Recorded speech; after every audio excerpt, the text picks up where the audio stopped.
తాకట్లో ఉన్న బంగారాన్ని విడిపించి ఆ రోజున మార్కెట్ ధర కట్టి మిగిలిన డబ్బును మీకు అందిస్తుంది కొమ్మూరి గోల్డ్. పొలిటికల్గా మీది ఎంత పెద్ద ప్రొఫైలో నాకు తెలుసు. మీకు పరిచయం ఉన్న వాళ్ళు ఇప్పుడు వరంగల్కి వెళ్ళినా కానీ లేకపోతే 2 తెలుగు రాష్ట్రాల్లో కొంతమంది పొలిటికల్గా బాగా యాక్టివ్గా ఉండే వాళ్ళకి మీది ఎంత పెద్ద ప్రొఫైలో మీ రేంజ్ ఏంటో తెలుసు. అక్కడ అలాంటి ఒక స్థాయిలో ఉన్న మీరు ఇండస్ట్రీకి వచ్చిన తర్వాత ఇక్కడ చిన్న చిన్న పిల్లాటలు మీ చుట్టూ ఆడతా చాలామంది కనిపిస్తారు. మోసం చేయడానికే కొంతమంది వస్తారు. 90% అదే ఉంటుంది అండి. నేను అంటే అబ్జర్వ్ చేసిన అంటే జెన్యూనిటీ అనేది ఇండస్ట్రీలో ఒక 10-15% ఉంటుంది. ఏమనుకోవద్దు అంటే చెప్పండి మీ ఎక్స్పీరియన్స్. నేను ఎక్స్పీరియన్స్ అయ్యాను కాబట్టి అంటే అనుభవించిన కాబట్టి చెప్తున్నా. మ్యాక్సిమం 80% అయితే జెన్యూనిటీ అనేది ఉండదు. ఇక ఒక 20% వరకే జెన్యూనిటీ అనేది మీకు అర్థమవుతుంటది కదా అలాంటి మనుషులు 100%. ఎందుకు అర్థం కాదు? అప్పుడు మీ మనసులో ఏం రన్ అవుతుంటది? చాలా అనిపిస్తుంది కానీ ఇక ఏమంటాం, పాపం వాడి కష్టాలు వాడు పడుతున్నాడు అన్న ఆలోచనలో. అంటే ఇప్పుడు ఉదాహరణకు చెప్తాను, మా లాంటి వాళ్ళు ఉన్నారు, మా దగ్గరికి వచ్చి మా చుట్టూ ఒక మోసం చేసేవాడు ఇండస్ట్రీలోనే కనిపిస్తే మేమేమి రియాక్ట్ అవ్వలేము. ఎందుకంటే మాకు ఇది తప్పించి వేరే మార్గం లేదు, వేరే ప్రొఫైల్ కూడా లేదు, మాకు భాషలాగా వేరే షేడ్ లేదు మాకు. సో వాడిని భరించాలి తప్పదు. బట్ మీకు అలా కాదు, మీకు ఒక బ్యాక్గ్రౌండ్ ఉంది, ఆల్రెడీ మీకు ఒక ప్రొఫైల్ ఉంది. మనసులో ఇక్కడ కాదురా వరంగల్ వచ్చి ఆటలాడు, నువ్వు ఈ పని చెప్తాను, ఇలాంటివి ఎప్పుడన్నా రన్ అయ్యాయా? చాలా అయినాయి. ఒకటైతే సగం అది కూడా ఒక 3-4 days షూట్ చేసినాము. షూట్ చేసిన తర్వాత లిటరలీ నన్ను చేంజ్ చేసేసిండు. నాతో ప్రమోట్ చేసుకున్నాడు. ప్రమోట్ చేసుకొని సినిమా అంతా చేద్దాము అది అన్న తర్వాత నన్ను మార్చేసిండు. నాకు విపరీతమైన బీపీ పెరిగింది. కానీ ఇక కంట్రోల్ చేసుకుని వద్దులే మనకు ఇవన్నీ ఎందుకు, సరే వాడు బిజినెస్ పరంగా ఆలోచిస్తుండేమో, పోనీలే మన టైం కూడా వస్తుంది కదా, అతనే మన దగ్గర రాడా మళ్ళీ బతిలాడుకోవడా అనే ఆలోచనలో కూడా అనుకున్నాను. అంటే తొందర రియాక్ట్ అవ్వడం ఎందుకు అనిపించింది నాకు కూడా. కరెక్ట్. అండ్ సురేందర్ రెడ్డి గారితో ఏంది ఆ స్పెషల్ అసోసియేషన్? ఎలా మీకు? సురేందర్ రెడ్డి గారు మంచి పరిచయము. ఎలా? వరంగల్, అతనిది కూడా వరంగలే. ఓకే. వాళ్ళ రిలేటివ్ నాకు బాగా క్లోజ్ ఫ్రెండ్, అంటే ఫ్యామిలీ ఫ్రెండ్ లెక్క అనమాట. అట్లా పరిచయం. ఇప్పుడు నెక్స్ట్ అయింది పవన్ కళ్యాణ్ గారితో సినిమా. అవును, అనౌన్స్మెంట్ అయింది. వెళ్ళి కలిసారా? కలవలేదు. కలుస్తారా? నేనైతే కలవను, ఫోన్ చేస్తే మాత్రం పక్క వెళ్ళి కలుస్తా. అంటే మీరు అనుకుంటుండొచ్చు సురేందర్ రెడ్డి గారు నీకెందుకు ఫోన్ చేయాలని అనుకుంటుండొచ్చు, కానీ అప్పుడు ధృవాపుడు చేసినాము. దాని తర్వాత చిరంజీవి గారి మూవీకి కూడా చేద్దామనే టైంలో నేను వెళ్ళా. నాది పాస్పోర్ట్ తీసుకున్నారు, జార్జియా షూట్ అన్నారు, షెడ్యూల్ ఇచ్చారు, అన్ని ఇచ్చారు. మళ్ళీ ఏమైంది ఆయనకు నన్ను డ్రాప్ చేసిండు. అందులో కొంచెం ఆయన ముఖం మీదనే అన్నాను నేను. అంటే రీసెంట్గా కలిస్తే నా క్యారెక్టర్ వేయలే కదన్నా పిలిచి కూడా అంటే ఇక సరే ఉండేలా చాలా చేద్దాంలే అన్నట్టుగా మాట్లాడాను. అది ఒకవేళ ఇప్పుడు పవన్ కళ్యాణ్ గారి సినిమాలో ఛాన్స్ వస్తే యాక్ట్ చేస్తారా? పొలిటికల్గా ఎలాంటి అడ్డంకులు మీకు? అడ్డంకులు ఏం లేవు, పొలిటికల్గా అడ్డంకులు అనేది ఏం లేవు. ఎప్పుడు కూడా నేను వాళ్ళని ఏ రోజు ఎక్కడ కూడా ఇన్వాల్వ్ చేయలే నేను. మీరు చూస్తుండొచ్చు నా సినిమా ప్రమోషన్ కానీ ప్రీ రిలీజ్ ఇవన్నీ నేను రమ్మంటే రండక్క మీరే రండన్నా అంటే వస్తారు. కానీ ఏ రోజు కూడా నేను రండి నాది ప్రమోట్ చేయండి, నాకు హెల్ప్ చేయండి అని కూడా నేను ఏ రోజు అడగలేదు. సినిమా పరంగా సినిమాలో ఏ రోజు కూడా అలా ఇన్వాల్వ్ చేయలేదు నేను. ఇప్పుడు సురేఖక్క మురళన్న సినిమా చేస్తుంటే కూడా దాంట్లో కూడా నేను ఏ రోజు కూడా తల దూర్చలే. ఇది రామ్ గోపాల్ వర్మ మూవీ చేసేటప్పుడు కూడా నా పనేందో నాకు రామ్ గోపాల్ వర్మ నాకు డేట్స్ ఇచ్చిండు, నా క్యారెక్టర్ ఏందో చెప్పిండు, దాని మట్టుకే ఉన్నా. అంతేగాని మనం ఎక్కువ ఇన్వాల్వ్మెంట్ అనేది మనం కాలేదు. మీకు ఇంత ఫ్యాషన్ ఉంది సినిమా అంటే నాకు తెలిసి ఆల్మోస్ట్ మీరు చేయాల్సిన అన్ని ప్రయత్నాలు చేశారు. ఫైనాన్షియల్గా అండ్ మీ టైం ఇచ్చారు, మీ సోల్ ఇచ్చారు, ప్రతి కష్టం పడ్డారు. సినిమా మీద ఇంత పిచ్చి ఉన్న మీకు, ఇంత ఫ్యాషన్ ఉన్న మీకు, ఆర్జీవి గారితో ఆల్రెడీ ఒక ట్రావెల్ ఉంది కాబట్టి ఇన్నేళ్ల తర్వాత ఆయన ఎందుకు కలవాలనిపించలేదు? ఆయనతో ఒక ప్రాజెక్ట్ కానీ ఆయన సినిమాలో ఒక ఛాన్స్ కానీ ఎందుకు ఆయన అప్రోచ్ అవ్వలేదు నాకు? ఎందుకంటే ఇప్పుడు అంత మంచి ప్రాజెక్ట్, అంత స్కోప్ ఇచ్చారు ప్రొడ్యూసర్స్. ఇది కొండ ఆయన కొంచెం కాన్సన్ట్రేట్ చేస్తే ఆ మూవీ ఇవాళ రోజు అందరికి బాగుంటుండే, ఒక యాక్టర్స్కి బాగుంటుండే, ప్రొడ్యూసర్స్ బాగుంటుండే, బయోపిక్ చేసినందుకు అందరికీ ఒక రేంజ్లో ఉంటుంది. ఆయన దాన్ని లైట్ తీసుకోవడం వల్ల నాకు నచ్చలే. లైట్ తీసుకున్నాడు, క్లారిటీగా అర్థమవుతున్నాడు. అంటే సెట్స్లో ఎలా ఉండేవారు? సెట్స్లో మామూలుగా వచ్చేది, లొకేషన్ వచ్చి షూట్ చేసేది వెళ్ళిపోయింది. కానీ అంటే లైట్ మీన్స్ స్టోరీ బాగుంటుంది, ఫిలిం అనేది కొంచెం క్లారిటీతోని క్వాలిటీతో తీస్తే ఇంకా బాగుంటుండే అని అంతే. నీకు ఎక్కడ తక్కువ ఏం లేదు కదా, నీకు ఇంతే బడ్జెట్ అని ఏం లేదు కదా, బడ్జెట్ హెవీ బడ్జెట్ ఇచ్చారు.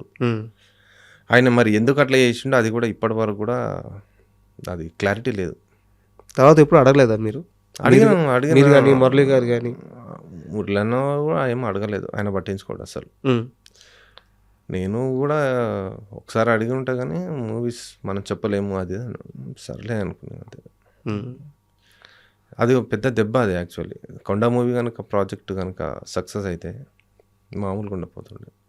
కరెక్ట్. అంటే తెలంగాణలో ఒక బ్రాండ్, అంటే అక్కడ ఆ క్యారెక్టర్కి ఆ జర్నీ ఉంది కదా. సో కొండ మురళి అనే క్యారెక్టర్కి ఆయన ఎక్కడి నుంచి వచ్చారు, ఏం సాధించారు, ఈ రోజు ఎక్కడున్నారు? యాక్చువల్లీ ఆ ప్రాజెక్టు సుమన కుటేర్ అని కర్ణాటక బయోపిక్స్ చేసింది ఆమె, బచ్చన్ మీద, మన ముత్తప్పరాయ్, మంచి డైరెక్టర్, సూపర్ బ్యూటిఫుల్ డైరెక్టర్. ఆ అమ్మాయిని కల్పించినాను, నాకు మంచి ఫ్రెండ్, మంచి కల్పిస్తే ఆమె ప్రాజెక్టు ఒక 3 months ప్రీ ప్రొడక్షన్ అంతా వరంగల్లో ఉండి అన్ని కలెక్షన్ చేసుకుంది. మురళన్న గురించి బుక్లు చదవడం కానీ ఆయన గురించి అంతా చేసుకొని అంతా చేసిన తర్వాత సడన్గా ఆర్జీవి ఎంటర్ అయ్యి దాన్ని మొత్తం బ్రస్ట్ పట్టించేసిండు. అండ్ యాక్చువల్గా ఈ ఇండస్ట్రీలో అవకాశాల కోసం దీన్ని నమ్ముకొని చాలామంది సంవత్సరాల తరబడి తిరుగుతూ ఉంటారు. అవును. బట్ ప్రశాంత్ నీడ్ అది కాదు. సో మిమ్మల్ని ప్రశాంత్ అని పిలుస్తారు, కార్తీ అని పిలుస్తారు ఎక్కువ. ప్రశాంత్ పిలుస్తారు. ఇండస్ట్రీకి వచ్చిన తర్వాత కార్తీ అని యాడ్ చేసుకున్నాను, ప్రశాంత్. సో మీ నీడ్ అయితే ఇది కాదు, ఫ్యాషన్ మాత్రమే. ఇక్కడ ఇదే లైఫ్గా బతికే వాళ్ళకి రాని అవకాశాలు మీకే ఎందుకు రావాలి అంటే ఏం చెప్తారు? మీకు ఎందుకు రావాలంటే ఏం చెప్తారు? నాకు ఎందుకు రావాలని నాకే ఇవ్వాలని నేను అనట్లేదు. నేను కూడా ఇప్పుడు ఎవరైతే వాళ్ళు కష్టపడుతున్నారో అట్లా నేను కూడా హార్డ్ వర్క్ చేస్తున్నా. నేను వాళ్ళు ఇప్పుడు ఒక ప్రొడ్యూసర్ కానీ ఒక డైరెక్టర్కి ఏమేమి కావాలో అవన్నీ వాట్ దే నీడ్స్ అన్నీ నేను చేస్తూనే ఉన్నా. అంటే నాకేయమని వాళ్ళు నాకంటే ఎక్కువ కష్టపడుతారు. ఇప్పుడు పడుతున్నారు చాలామంది. కృష్ణానగర్ పోతే చాలామంది ఉంటారు పాపం. తెలుసా మీకు ఆ సినిమా కష్టాలు? చాలా తెలుసు, నేను చూసినా కాబట్టి తెలుసు. అట్లా వాళ్ళు పడకపోయినా కూడా వాళ్ళ దాంట్లో నేను కూడా ఒక 10-20% కష్టం పడ్డా. వాళ్ళకంటే ఎక్కువే పడ్డారు అంటే చెప్పుకోలేను. అంటే ఉన్న డబ్బు బాగొట్టుకోవడం చిన్న విషయం. ఇప్పుడు మందరు ఒక రేంజ్లో ఆలోచిస్తారు. ఇప్పుడు ఒకరు ఏదైనా నాకు ఈ ప్రాబ్లం ఉంది, నాకు డైరెక్టర్ ఉండదు, అసోసియేట్ ఉండదు, ఇది చేయండి అంటే అది ఇక చేయాల్సింది తప్పది. అక్కడ నా సిచ్యువేషన్ కూడా ఆలోచించాడు. కానీ నా దగ్గర ఉన్నా లేకున్నా సరే, ఉన్నాయో లేవో సెకండరీ, ఉన్నా లేకున్నా వాళ్ళు అడిగిన దానికి మాత్రం నేను ఫుల్ఫిల్ చేసిన. చాలామంది చేసిన, అది నేను ఎందుకు చెప్పుకోవడం కానీ చాలామంది చేసిన. మొత్తం ఇన్నేళ్ళ ఈ ప్రయాణంలో సినిమా ఇండస్ట్రీలో సినిమా పరంగా మీకు ఫ్రెండ్స్ అయిన వాళ్ళు ఎవరైనా ఉన్నారా? అంటే మీ నటన వల్ల, మీరు యాక్ట్ చేసిన సెట్స్ నుంచో మీరు తీసుకున్న వాళ్ళు. అప్పుడు సురేందర్ రెడ్డి గారు వేరే ఫ్రెండ్ ద్వారా పరిచయం. నేను అడిగేది అలాంటి కాంటాక్ట్స్ కాదు, మీ జర్నీ వల్ల మీకైనా ఫ్రెండ్స్ ఎవరైనా ఉన్నారా? జర్నీ వల్ల అంటే ఇండస్ట్రీ పరంగా ఉన్నారు కదా. చంద్ర సిద్ధార్థ్ సార్ డైరెక్టర్, ఆ సార్తో కూడా చేయాలి అంటే బాగా మంచి క్లోజ్ అయ్యాడు. ఆయన సర్కిల్ అట్లా చాలా మంది పరిచయం. అంటే ఎందుకు ఈ ప్రశ్న అడిగానంటే, మన అనేవాళ్ళు ఇండస్ట్రీలో ఒక 4 ఉండాలి.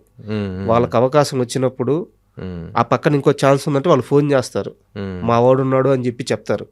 అలాగా ఒక సర్కిల్ ఉండాలి ఇండస్ట్రీలో. ఇండస్ట్రీలో మీ సర్కిల్ ఏంటి? ఓకే, ఇండస్ట్రీలో నా సర్కిల్ ఏంటి అదే చెప్పాను కదా, అందరు పరిచయాలే ఉన్నారు నాకు. పొద్దున్న లేస్తే గుడ్ మార్నింగ్, గుడ్ ఆఫ్టర్నూన్. నేను అడిగేది మిమ్మల్ని వాడుకునేవాళ్ళు కదా, మీకు ఉపయోగపడేవాళ్ళు. నాకు ఉపయోగపడేవాళ్ళు అంటే నేను ఎవరిని అట్లా ఉపయోగించుకోను. ఫస్ట్ ఆఫ్ ఆల్ అంటే నేను కమర్షియల్గా ఏదో ఆలోచించాను. ఏదైనా తనకు ఉపయోగపడాలి, నాకు ఉపయోగపడాలి అనే ఆలోచన భావనతోనే పోతాను నేను ఎప్పుడైనా. అంతేగాని నేను వీని ఇలా వాడుకోవాలి అలా వాడుకోవాలని ఎప్పుడు ఆలోచన అయితే నాకు రాలే. అంటే స్ట్రైట్ ఫార్వర్డ్ మనిషి అండి నేను. ఓపెన్గా ఈయన తప్పు చేస్తున్నాడు, నువ్వు తప్పు చేస్తున్నావు రా అని చెప్పేసి అమ్మకం. మీ బ్యాక్గ్రౌండ్ వల్ల వచ్చిన సమస్య ఇది. ఇండస్ట్రీలో యాక్చువల్గా ఇలా ఉండడం కరెక్టే, ఇండస్ట్రీలో ఇలా ఉండడం కరెక్ట్ కాదు. ఫర్ ఎగ్జాంపుల్ ఒకటి చెప్తాను. మీరు ఒక్కసారి రామ్ చరణ్ గారితో యాక్ట్ చేశారు, ఒక సినిమాలో యాక్ట్ చేశారు. తర్వాత ఏ యాక్టర్ అయినా ఏం చేస్తారంటే మళ్ళీ వెళ్ళి రామ్ చరణ్ గారిని కలుస్తారు, రిపీటెడ్గా కలుస్తారు, ఆయన సెట్స్కి వెళ్తారు, ఆయన బతిమలాడతారు, మళ్ళీ ఆయన సినిమాలో ఒక ఛాన్స్ దక్కించుకుంటారు.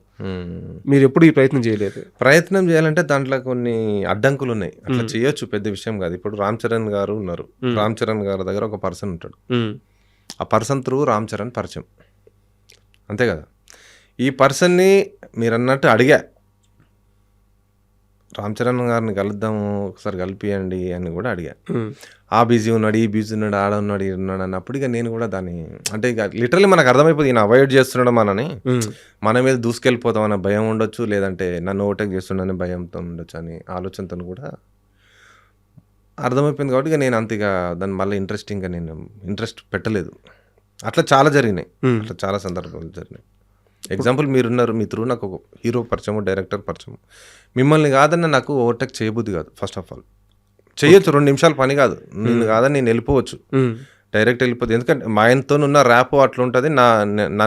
నా బిహేవియర్ కానీ ఏదైనా ఆయనకు నా పద్ధతులు 100% నచ్చుతాయి. ఎందుకంటే నేను అంత పర్ఫెక్ట్గా ఉంటాను ఆ విషయంలో.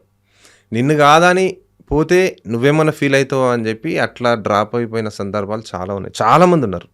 అంటే నాకు ఓవర్టేకింగ్ చేయడం అనేది అసలు ఇష్టం ఉండదు. యాక్చువల్గా ఇండస్ట్రీలో జరిగేది ఇదే, కానీ నాతో కాదు. కాకనే